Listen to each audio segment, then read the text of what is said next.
당신은 알고 있나요? 우리를 위한 그 사랑 당신은 알고 있나요?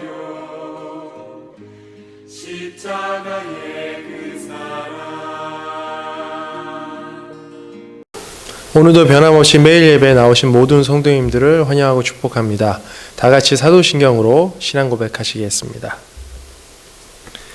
전능하사 천지를 만드신 하나님 아버지를 내가 믿사오며 그 외아들 우리 주 예수 그리스도를 믿사오니 이는 성령으로 잉태하사 동정녀 마리아에게서 나시고 본디오 빌라도에게 고난을 받으사 십자가에 못 박혀 죽으시고 장사한 지 사흘 만에 죽은 자 가운데서 다시 살아나시며 하늘에 오르사 전능하신 하나님 우편에 앉아 계시다가 저리로서 산자와 죽은 자를 심판하러 오시리라. 성령을 믿사오며 거룩한 공예와 성도가 서로 교통하는 것과 죄를 사하여 주시는 것과 몸이 다시 사는 것과 영원히 사는 것을 믿사옵나이다. 아멘. 다 함께 새 찬송가 563장, 통일 찬송가 411장 예수 사랑하심은 찬양하시겠습니다.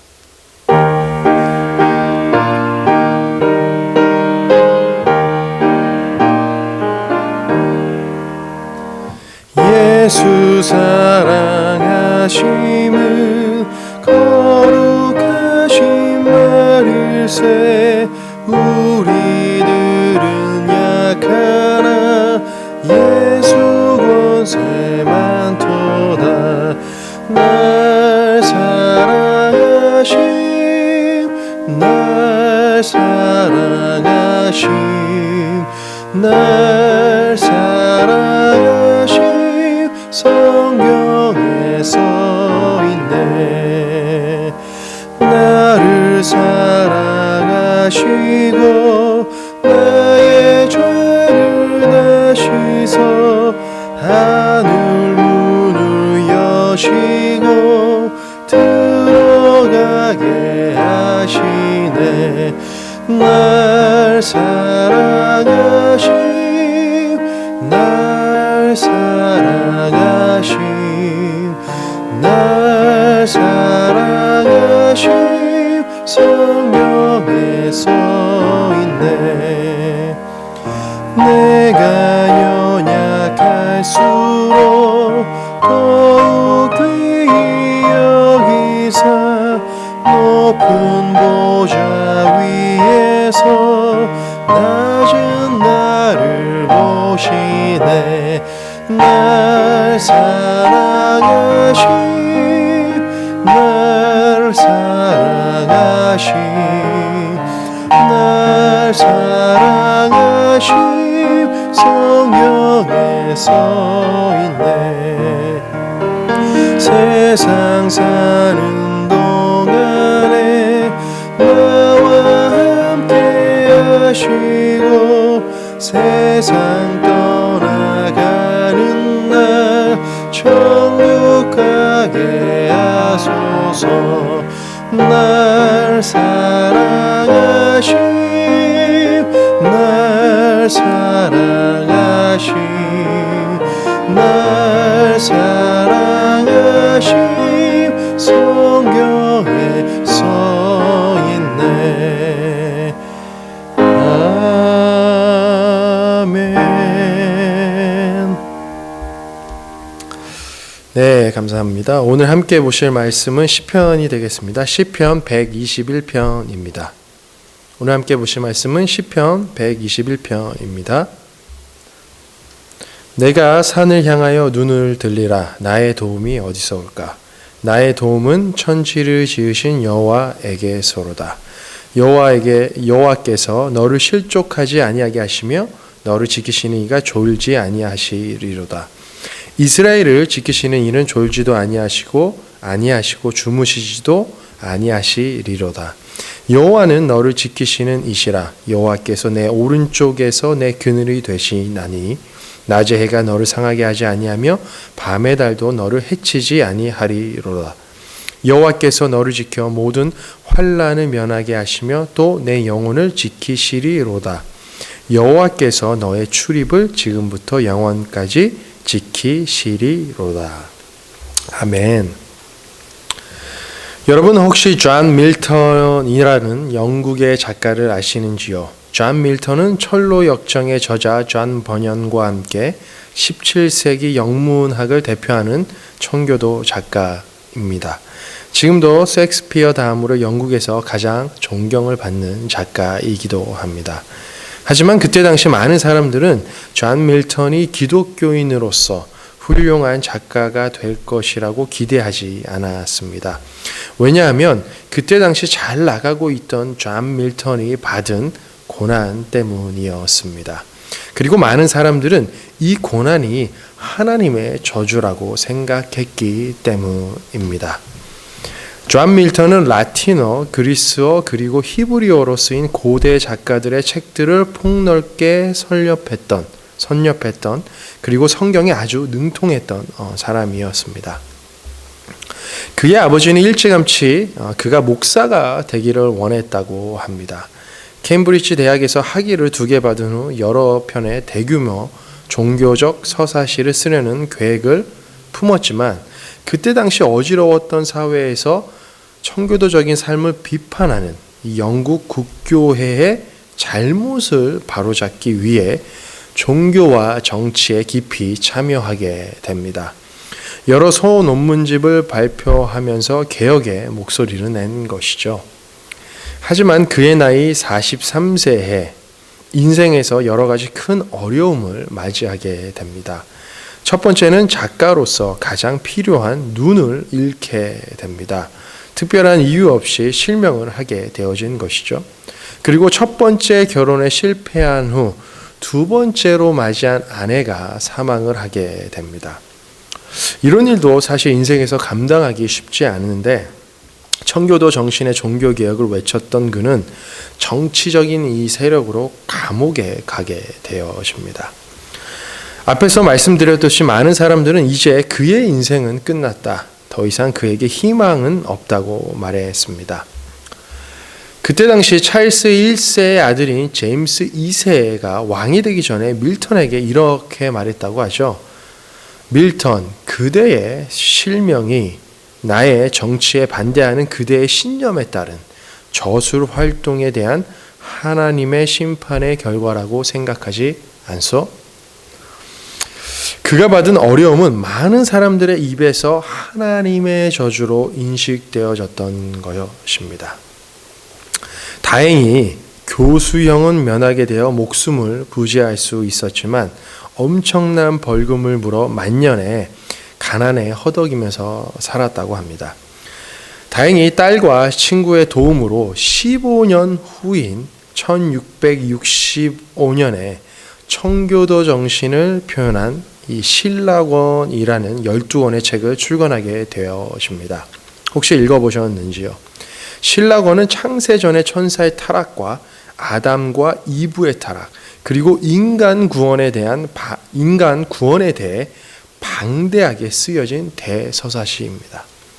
그리고 예수님의 유혹에 대해 쓴 복락원까지 그의 인생의 가장 큰 어려움 가운데 그의 대표작들이 탄생되어지게 됩니다.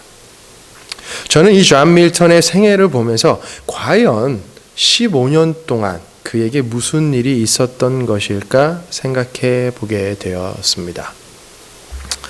오늘 함께 보실 말씀이 이 시편 121편 말씀은 우리에게 친숙한 말씀입니다.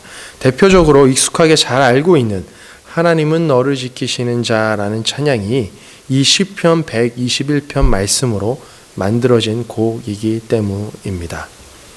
오늘 본문 말씀의 주제는 성경에도 나와 있듯이 주님께서 백성을 보호하심 혹은 신실히 지켜주시는 하나님으로 되어 있습니다. 근데 좀 더 자세하게 보시면 이 소 제목을 확인하실 수 있는데요. 소 제목이 이렇게 되어 있습니다. 성전에 올라가는 순례자의 노래라고 되어 있습니다.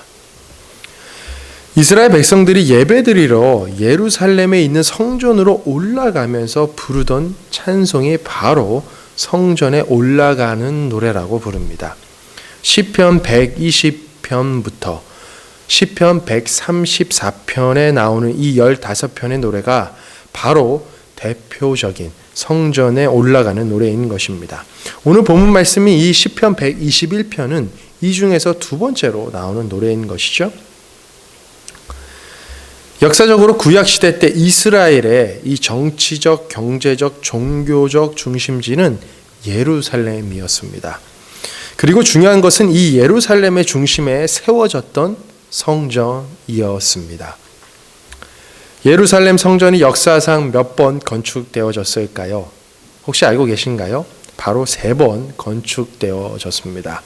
첫 번째는 솔로몬 성전이 세워지고 바벨론에 의해서 성전이 파괴되기까지를 1차 성전 시대라고 말하죠. 두 번째는 바벨론 포로에서 귀환하면서 수룹바벨을 건축한 것이고, 세 번째로는 이방인 헤롯이 이스라엘의 왕이 되어서 이 백성들의 환심을 사려고 46년 동안 성전을 지은 것이었습니다. 이스라엘 민족에게 있어서 성전은 모든 삶과 존재의 중심이었습니다. 그리고 하나님이 그들과 함께 하신다는 상징이었죠. 성전을 떠난 이스라엘 백성들의 삶은 상상할 수 없었던 것이었습니다. 출애굽기 23장 17절 말씀을 보시면 하나님은 모세에게 주신 율법을 통해서 이스라엘의 모든 남자는 1년에 3차례씩 성막에 나가서 하나님께 예배 드리도록 했습니다. 새 번역입니다. 출애굽기 23장 17절입니다. 너희 가운데 남자들은 모두 한 해에 3번 주 하나님 앞에 나와야 한다. 자, 그렇다면 언제였을까요? 신명기 16장 16절을 보시면 이렇게 기록되어 있습니다.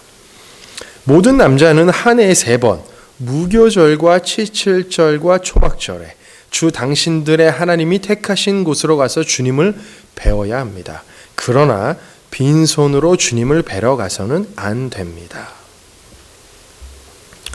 봄철에 있는 6월절이라고 불린 무교절에, 여름철에 있는 칠칠절이라고 불린 맥추절에, 그리고 겨울철에 있던 수장절이라고 불린 초막절에 성전으로 순례길을 떠났던 것입니다. 예수님께서 활동하셨던 공생의 기간을 잠시 보시면 첫 번째 절기였던 6월절날, 그때 당시 보통 예루살렘의 주민이 3만 명 정도였다고 하죠. 그런데 6월절이 되면 300만 명이 되는 사람들이 제사에 쓸 제물들을 가지고 예루살렘에 왔었습니다.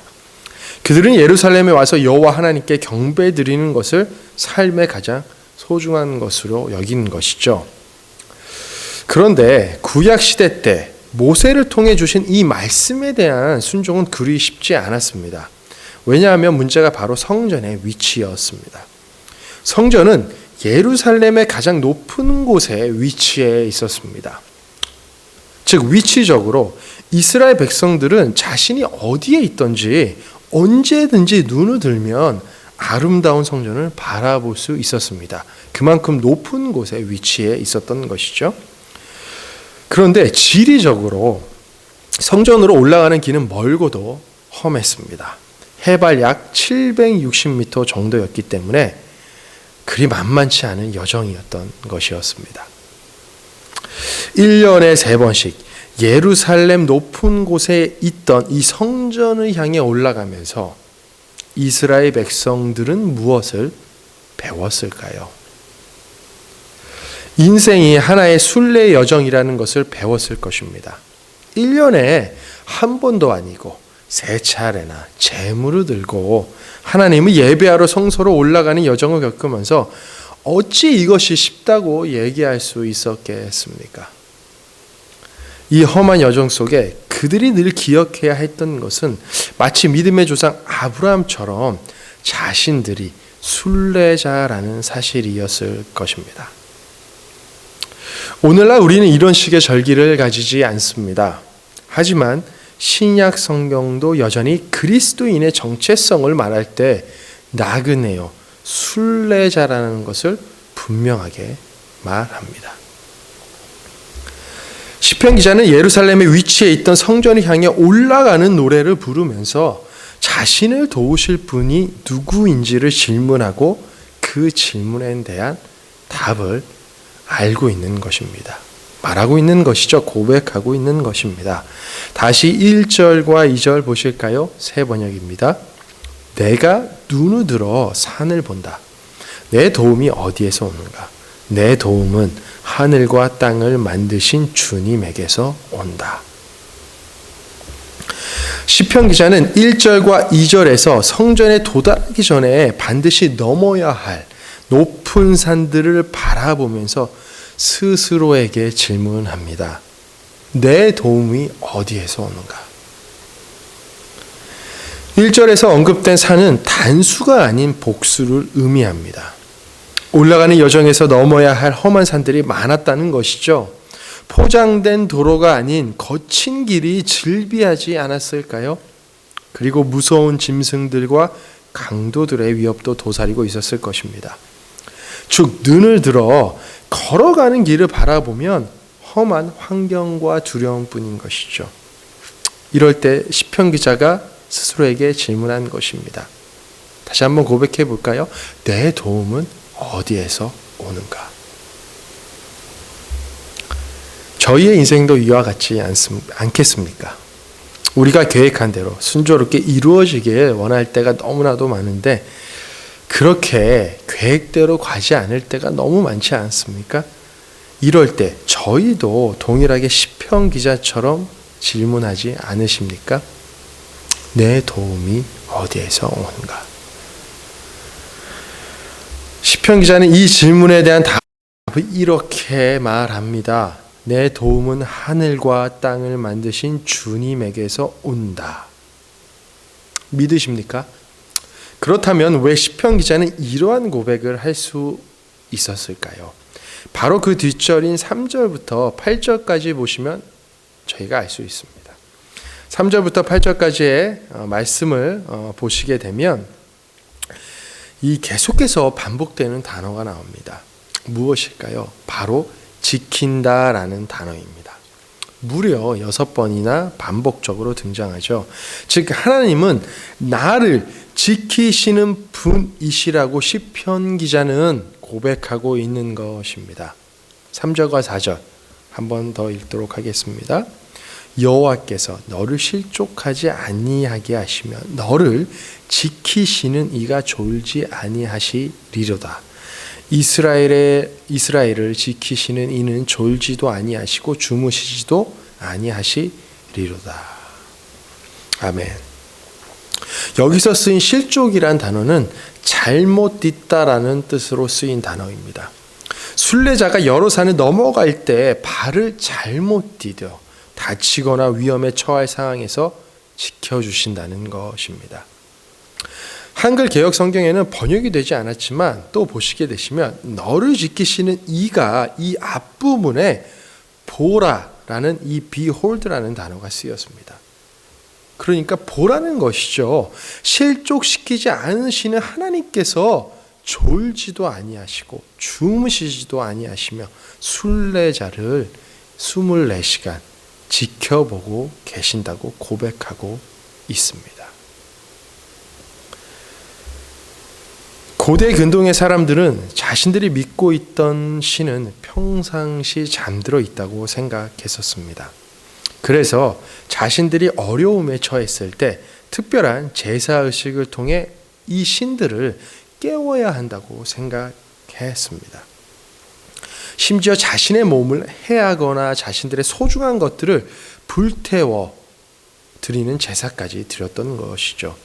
이 대표적인 예가 성경에 나옵니다. 열왕기상 18장을 보시면 엘리야와 바알과 아세라 여신을 섬겼던 자들과 대결해서 볼 수 있습니다. 너무나 유명한 이야기죠. 다 아시고 계실 것입니다. 이 말씀 열왕기상 18장을 보시면 그 우상을 섬겼던 자들이 자신들의 신을 깨우기 위해서 자신들의 몸을 해하면서까지 신을 깨우려고 하는 말씀들이 등장합니다. 한번 보시기 바랍니다.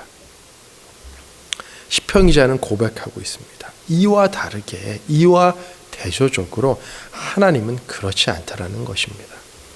인간은 연약해서 피곤할 때 쉬어야 하고 잠을 자야 되지만 창조주 하나님은 능력과 권세로서 저희를 언제나 변함없이 지키신다는 것입니다. 깨울 필요가 없다라는 것입니다. 계속 이어서 시편 기자 고백합니다. 5절부터 마지막 절 8절까지 제가 다시 한번 읽도록 하겠습니다. 주님은 너를 지키시는 분, 주님은 내 오른쪽에 서서 너를 보호하는 그늘이 되어주시니 낮의 햇빛도 너를 해치지 못하며 밤의 달빛도 너를 해치지 못할 것이다. 주님께서 너를 모든 재난에서 지켜주시며 내 생명을 지켜주실 것이다. 주님께서는 내가 나갈 때나 들어올 때나 이제부터 영원까지 지켜주실 것이다. 아멘. 험한 여정길에 가장 참기 어려운 것 중 하나가 바로 낮에 비치는 뜨거운 태양일 것입니다. 하지만 시편 기자는 주님께서 이 태양의 열기에서 지켜주신다고 고백합니다. 어떻게요? 그늘로서 지켜주신다고 하십니다. 여기서 이 그늘이라는 단어는 휴식과 안식처라는 뜻으로 쓰여지는 것입니다. 그리고 밤이 되면 태양 대신에 비치는 달로부터 지켜주신다라고 고백합니다. 저희는 흔히 달이 무슨 피해를 줄까 생각할 수 있겠지만 근동 지역을 연구한 많은 학자들에 의하면 근동 지역의 노천에서 달빛을 맞으면 잠을 잔 사람의 경우 심한 현기증을 느끼게 되고 좀 더 심하면 이 정신의 이상까지 이뤄서 사망한다고 합니다. 그래서 밤에 두건을 쓰고 다녔다고 합니다. 이러한 위험으로부터 보호하시는 분, 바로 시편 기자는 하나님밖에 없다고 고백하고 있습니다. 왜냐하면 하나님이 천지를 만드신 창조주 하나님이시기 때문입니다. 성경은 예수님을 목자 그리고 그를 따르는 많은 사람들을 양으로 비유하고 있습니다. 예수님도 직접 자신의 사역이 잃은 양을 찾는 것이다라고 말씀하셨습니다. 특별히 오늘날 이 목자의, 이 예수님이 보여주신 이 목자의 이미지는 종교와 정치적 지도자들이 본받아야 할 이상적인 리더십으로 인식되어지고 있습니다. 그것은 바로 광야라는 이 어려운 환경 때문인 것이죠.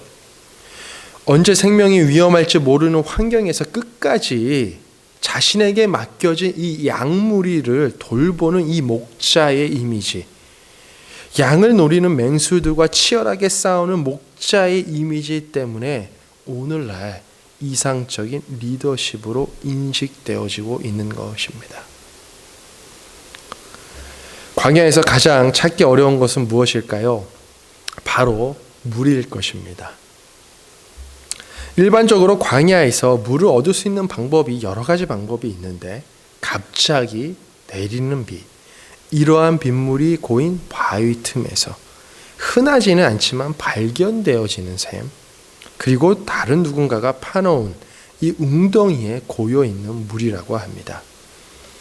하지만 물을 발견했다고 다 마실 수 있는 것은 아니죠. 왜냐하면 이 고인 물에 번식한 세균들로 인해 배탈이 나서 탈수 상태에 이를 수 있기 때문입니다.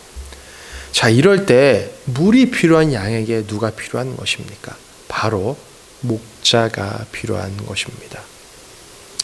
제가 여러 차례 언급을 했었는데요. 목자가 이 에스터티라는 풀을 넣으면 이러한 이 물에 있던 세균들이 없어진다고 합니다. 양들이 이것을 직접 할 수 없기에 목자가 필요한 것입니다. 그리고 목자는 이 일을 한 다음 바로 양들에게 물을 먹을 수 있도록 허락하는 것이 아닙니다. 자신이 가지고 있던 이 지팡이로 물의 깊이를 재는 것이죠. 왜냐하면 양은 털이 무겁고 물에 젖으면 더 무거워져서 자칫하면 웅덩이에 빠지기 때문입니다. 사망하기 때문인 것이죠. 그리고 물은 양에게만 필요한 것이 아닙니다. 양을 노리는 많은 맹수들에게도 동일하게 필요한 것입니다. 이럴 때 다시 목자는 자신의 피리를 불어서 양들에게 신호를 보냅니다. 험한 여정길에 생명을 위협하는 환경들 속에서 시편 기자는 생명의 주관자는 오직 하나님이시라고 고백하고 있습니다. 모든 재난 가운데 지켜주실 것이라는 믿음의 고백을 하고 있는 것입니다. 그리고 이 하나님의 보호성은 일회성이 아니라 영원하다고 시편 기자는 믿음으로 고백하고 있습니다. 사랑하는 성도 여러분, 시편 기자의 고백은 결코 평탄한 길을 가고 있을 때 한 것이 아닙니다. 바로 하나님께 예배드리러 성전으로 나아가는 그 길, 험하고 어려운 여정일 때 하나님은 나를 지키시는 분이십니다 라고 고백하고 있는 것입니다. 그분을 온전히 신뢰한다고 고백하고 있는 것입니다. 시편 기자와 같은 고백을 하기 원하십니까? 그렇다면 하나님이 어떠한 분이신지 다시 바라보며 기억하는 것이 중요합니다. 쉽지 않는 인생길에서 목자 되셔서 인도하시는 여러분의 하나님은 어떠한 분이십니까? 시편 기자가 고백한 것처럼 어려운 환경 속에서 바르게 인도하시며 보호하시고 지켜주시는, 이렇게 도움을 주시는 그 하나님이십니까? 그렇게 믿으십니까? 의지하고 계십니까? 설교 처음에 존 밀턴의 이야기를 나누었습니다. 일생일대 가장 어려운 인생길에서 15년 동안 감옥에 있었던 그 시간 동안 그에게 과연 무슨 일이 있었던 것일까요? 15년 후에 그가 신라권을 쓸 수 있었던 힘은 무엇이었을까요? 저는 존 밀턴이 15년 동안 이 어려운 시기 가운데 때로는 힘이 들어 하나님께도 원망도 하면서 그의 아픔을 쏟아냈을 거라 생각합니다. 마치 다윗처럼 말이죠. 하지만 동시에 그는 하나님의 말씀을 다시 묵상하고 기도함으로 나아갔다라고 저는 믿습니다. 확신합니다. 왜냐하면 신라권이라는 이 책은 성경을 배제하고 쓸 수 없는 작품이기 때문입니다. 그 어려운 시기, 희망이 없던 그 빛도 보이지 않는 감옥에서 나의 도움은 과연 어디에서 오는가? 바로 하나님 말씀, 하나님에게서부터 온다라고 존 밀턴이 그렇게 고백했다라고 저는 확신합니다. 존 밀턴의 시와 그가 한 말은 이것을 더욱 확증시켜줍니다. 그의 눈이 멀고서라는 시에서 병들고 무력해진 사람이 어떻게 계속해서 하나님을 섬길 수 있는지 고뇌하는 모습을 보여줍니다. 그리고 그는 이렇게 고백하죠. 앞을 못 보는 것이 비참한 것이 아니라 앞을 못 보는 어려움을 이겨낼 수 없다면서 주저앉는 것이 비참한 것이다. 사순절을 보내고 있습니다. 저희는 왜 예수 그리스도께서 나를 위해 십자가 지셨는지 다시 한번 생각해 봐야 합니다. 주님은 죽음을 이기시고 부활하시며 이미 승리하셨습니다. 지금 저희가 어떠한 상황에 처했을지라도 이미 구원자 예수 그리스도는 승리했다라는 것입니다. 저희는 눈을 들어 예수님 바라보며 나아가면 되는 것입니다. 다시 하나님을 신뢰하길 소망합니다. 어려운 인생길 여정 가운데 환경과 사람을 바라보면 실망할 때가 너무 많지 않습니까? 하지만 하나님만 바라보시면 언제나 우리의 인생 가운데 힘이 될 줄 믿습니다. 나의 도움이 어디서 올까? 저희의 도움이 어디서 올까요? 바로 나의 도움은, 저희의 도움은 천지를 지으신 하나님에게서 나는 줄 믿습니다. 이러한 고백하시는 하루하루의 축복된 삶 되시길 축원합니다. 다 같이 기도하시겠습니다. 창조주 하나님, 하나님은 저희의 도움이십니다.